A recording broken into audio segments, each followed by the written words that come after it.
Hello दोस्तों, तो आज के ज्योग्राफी के प्रीक्योर में सबसे पहली न्यूज़ है आपकी in context of ozone pollution.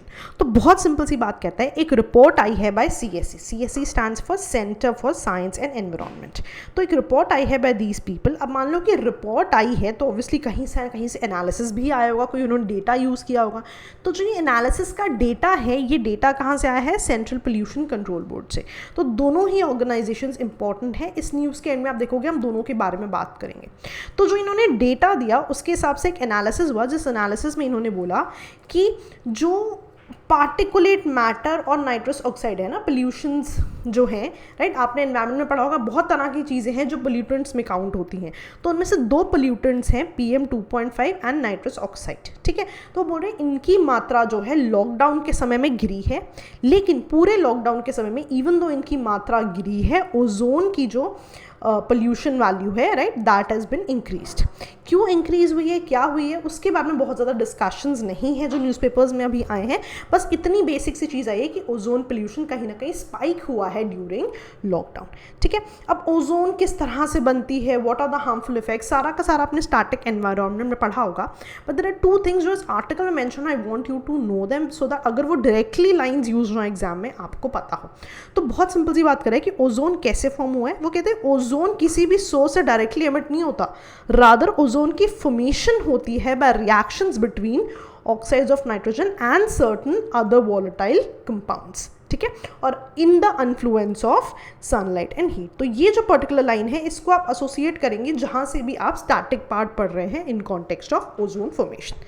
ठीक है, दूसरी चीज़ जो यहाँ लिखी हुई है वो कह रहा है कि मान लीजिए कोई भी पोल्यूटेंट है, राइट, और मान लीजिए आपको कोई रेस्पिरेटरी कंडीशन है, आपको एस्थमा है ना, तो आपको डेफिनेटली अफेक्ट करेगा। तो वो कह रहे हैं इन जनरल जो पोल्यूटेंट्स हैं वो 24 घंटे ऑन एन एवरेज लेते हैं आपको अफेक्ट करने में। ठीक है, लेकिन जो ओजोन है इट इज़ मोर हार्मफुल और उसका एवरेज 8 ही घंटे है आपको अफेक्ट करने का। ठीक है जी, तो ये कुछ चीज़ें आर्टिकल में लिखी हुई थी। पर जैसा कि मैं हमेशा कहती हूँ बैक एंड पूरा पता होना चाहिए। तो ओजोन से एसोसिएटेड क्या क्या कदम उठाए जा रहे हैं वर्ल्ड में, ये सारे आपको पता होने चाहिए। तो पहला जो कन्वेंशन था 85 में था, वियना कन्वेंशन। पहली बार रिकग्निशन हुआ कि ऐसा कुछ ओजोन से एसोसिएटेड हमें करने की ज़रूरत है। नेक्स्ट 87 में मॉन्ट्रियल प्रोटोकॉल आया। ठीक है, और इवेंचुअली जो सबसे रीसेंट है 2016 में इस मॉन्ट्रियल प्रोटोकॉल पे एक अमेंडमेंट की गई जिसे किगाली अमेंडमेंट कहा गया। ठीक है, तो this is the most important thing आपको पता होनी चाहिए। तो किगाली अमेंडमेंट क्या कहती है कि जितने भी ओजोन डिप्लीटिंग सब्सटेंसेस हैं, ऐसे जितने सब्सटेंस हैं जो कि ओजोन को डिप्लीट कर रहे हैं, उन्हें फेज आउट करना ज़रूरी है। और स्पेसिफिकली ये क्या कह रहे हैं कि आप रिड्यूस कीजिए कंजम्पशन एंड प्रोडक्शन ऑफ हाइड्रोफ्लोरोकार्बन्स। ठीक है, तो होता क्या था, एक चीज़ याद रखना कि हाइड्रोफ्लोरोकार्बन्स जो है ये कैसे शुरू हुए। पहले क्या होता था, क्लोरोफ्लोरोकार्बन्स आपने सुने होंगे, हाइड्रोक्लोरोफ्लोरोकार्बन्स भी आपने सुने होंगे।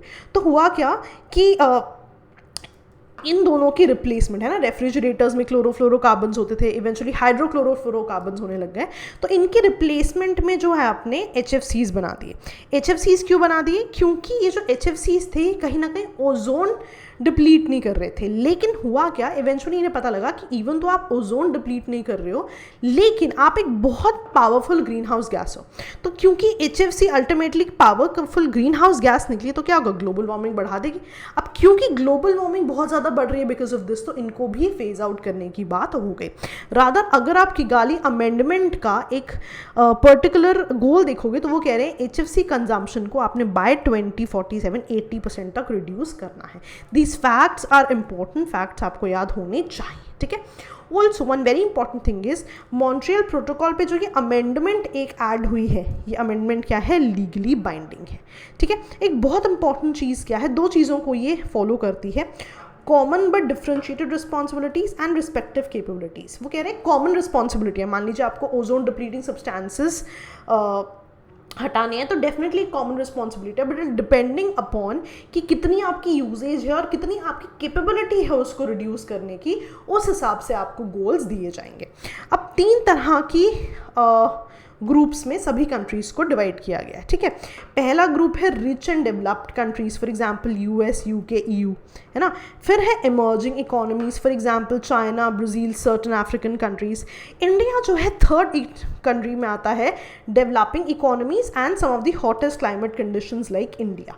तो this is where India comes, ठीक है जी। तो यहाँ पे मैंने आपको कंडीशंस तो बता दी, अगर आप ध्यान दो तो हर एक के कुछ न्यूमेरिकल वैल्यूज़ है, कितने परसेंट और कौन से ईयर।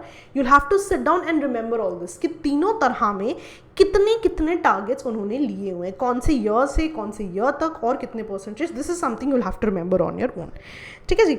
यहाँ पे एक और प्रोविजन है कि डेवलपिंग कंट्रीज़ के लिए एक मल्टीलेटरल फंड भी होगा, जहाँ से पैसा आएगा जो कि कहीं ना कहीं इस पूरे प्रोसेस के अडेप्टेशन मिटिगेशन में हेल्प करेगा, ठीक है। ऑल्सो जो भी काम हो रहा है उसका एक पीरियोडिक रिव्यू भी होगा। रिव्यू कौन करेगी?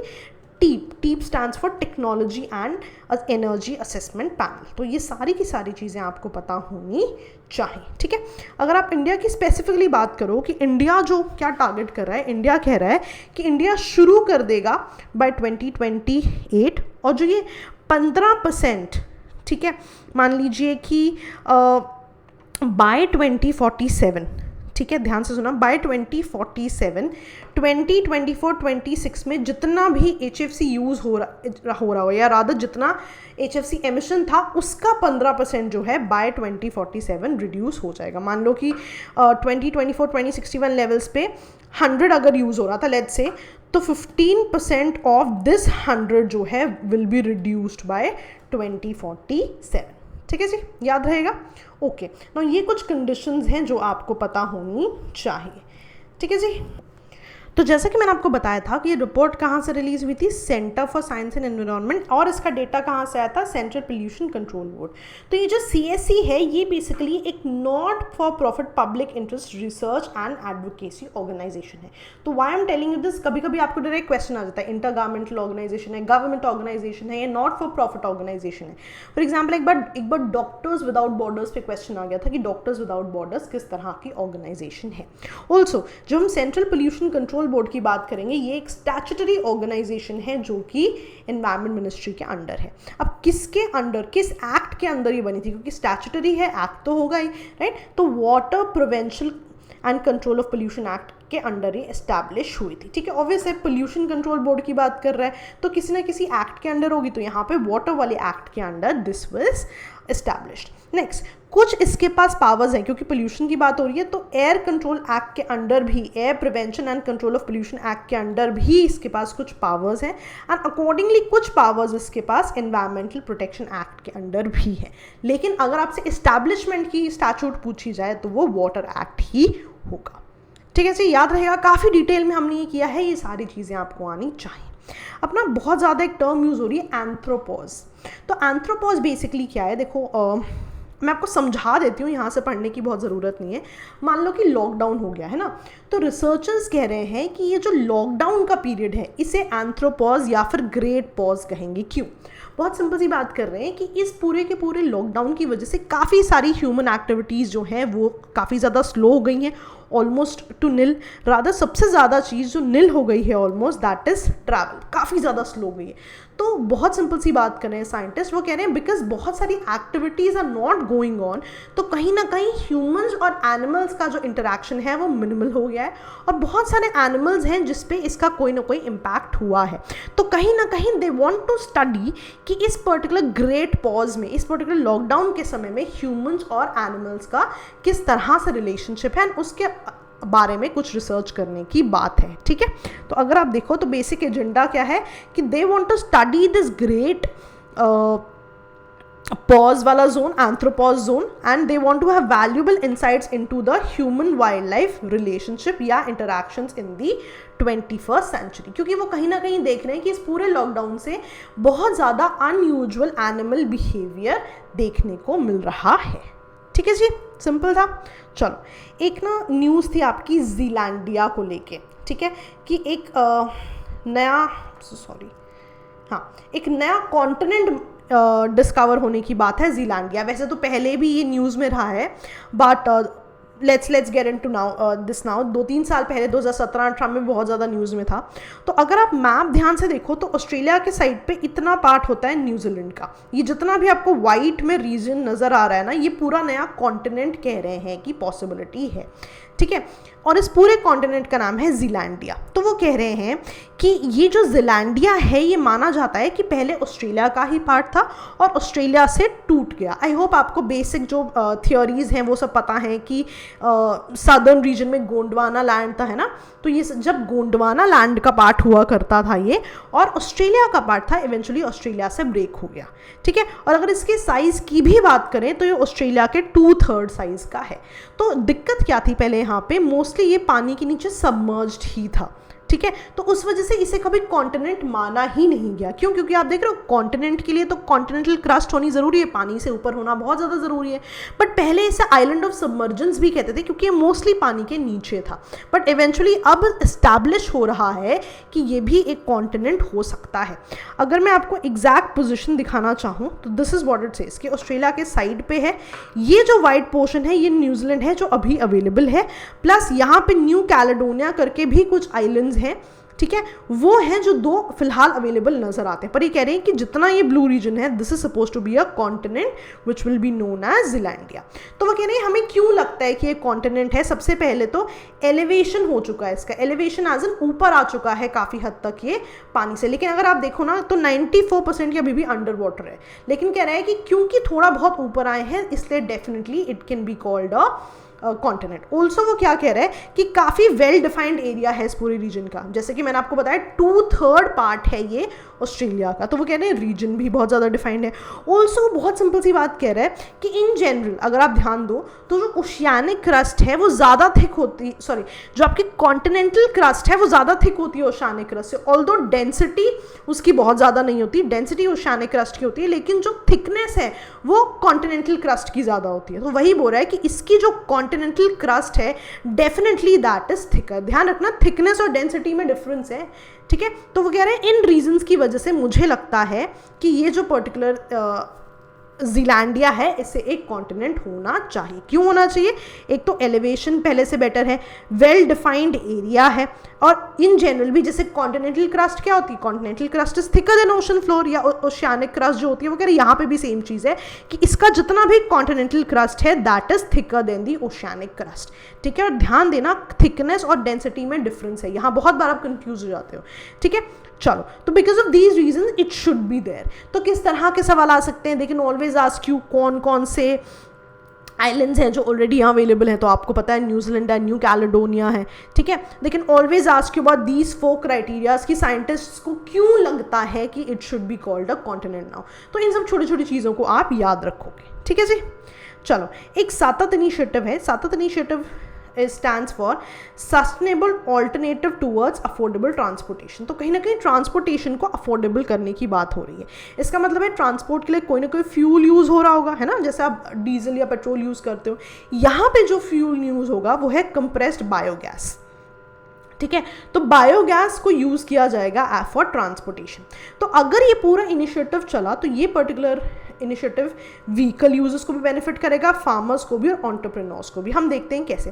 अब सबसे पहले तो ना कंप्रेस्ड बायोगैस है, यानी कि बायोगैस को इवेंचुअली कंप्रेस किया गया। पहले बायोगैस बननी तो ज़रूरी है ना।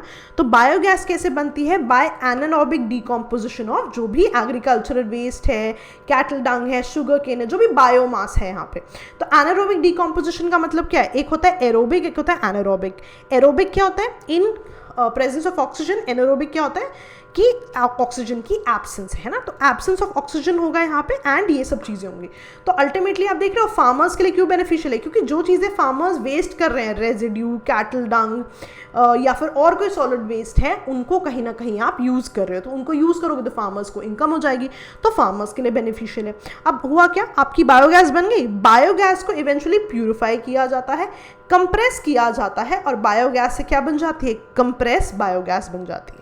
अब कंप्रेस बायोगैस जो है ये भी एक एज फ्यूल यूज हो सकता है। तो अल्टीमेटली क्या हुआ, फार्मर्स के वेस्ट से जो भी आपने बनाया उसको आपने एज फ्यूल यूज कर लिया, ठीक है। अब ये जो फ्यूल यूज किया है ना, मान लो कि आपने जो भी पूरा प्रोसेस किया कि बायोगैस बनाई, प्यूरिफाई की, कंप्रेस किया, ये पूरा का पूरा प्रोसेस भी तो कहीं किसी सेटअप पे होगा ना। वो सेटअप कौन बनाएंगे? एंटरप्रेन्योर्स बनाएंगे, तो एंटरप्रेन्योर्स को भी बेनिफिट हो गया। तो ये पूरा का पूरा प्रोसेस कौन बनाएगा? डिफरेंट एंटरप्रेन्योर्स बनाएंगे। उसके बाद क्या होगा कि एक बार ये कंप्रेस बायोगैस बन गई, फिर उसकी ट्रांसपोर्टेशन होगी और जहाँ जहाँ इस फ्यूल की ज़रूरत है वहाँ पे इसको ट्रांसपोर्ट किया जाएगा। तो इवेंचुअली और भी एंटरप्रेन्योर्स को बेनिफिट हो जाएगा। अब जब आप इसे यूज़ करोगे तो डेफिनेटली आपको भी बेनिफिट होगा, ठीक है। और एंटरप्रेन्योर्स को एक और भी बेनिफिट क्यों है? मान लो कि आपने पूरा प्लांट लगाया और बायोगैस बना ली, कुछ आपके बाय प्रोडक्ट्स भी तो होंगे ना, है ना। फॉर एग्जाम्पल बायोमेन्योर या और भी बहुत सारे ऐसे बाय प्रोडक्ट्स, आप उनको भी यूज़ कर सकते हो अपने इन्वेस्टमेंट को बढ़ाने के लिए।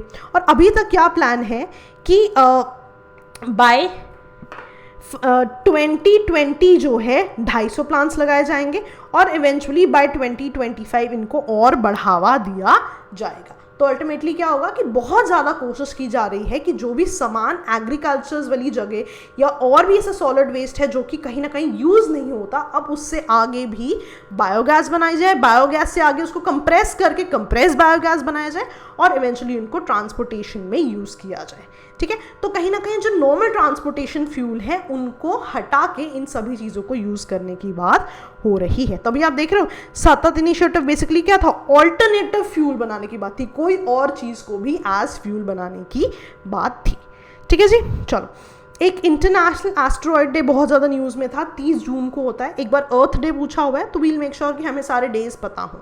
तो ये जो इंटरनेशनल एस्ट्रॉयड डे है 2016 में यूएन जनरल असेंबली ने बोला भाई हर साल 30 जून को हम इंटरनेशनल एस्ट्रॉयड डे मनाएंगे। वाई 30 जून?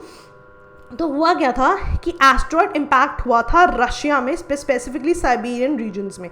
तो इस पर्टिकुलर एस्ट्रॉयड को जो कि रशियन रीजन साइबेरिया से टकराया था उसका नाम था टंगुस्का एस्ट्रॉयड। तो उस पर्टिकुलर इवेंट को, उस दिन को सिग्निफाई करने के लिए ये एस्ट्रॉयड डे बनाया जाता है। तो दे can always ask you the name of the asteroid event, ठीक है जी, याद रहेगा। चलिए, अभी हमारे प्रधानमंत्री जी नीमो गए हुए थे लद्दाख वाले रीजन में, तो आपको बेसिक सा पता होना चाहिए कहाँ पे है, लद्दाख में है।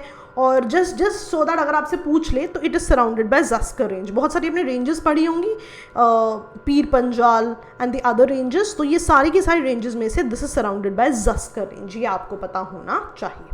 ओके, ना बोत्सवाना बहुत ज़्यादा न्यूज़ में था, आपने न्यूज़ में देखा होगा कि बहुत सारे elephants have died in Botswana's Okavango Delta. तो आपको बोत्सवाना पता होना चाहिए कहाँ है, Okavango Delta and certain things associated with it. For example अगर आप अफ्रीका में देखो, this is where Okavango Delta is.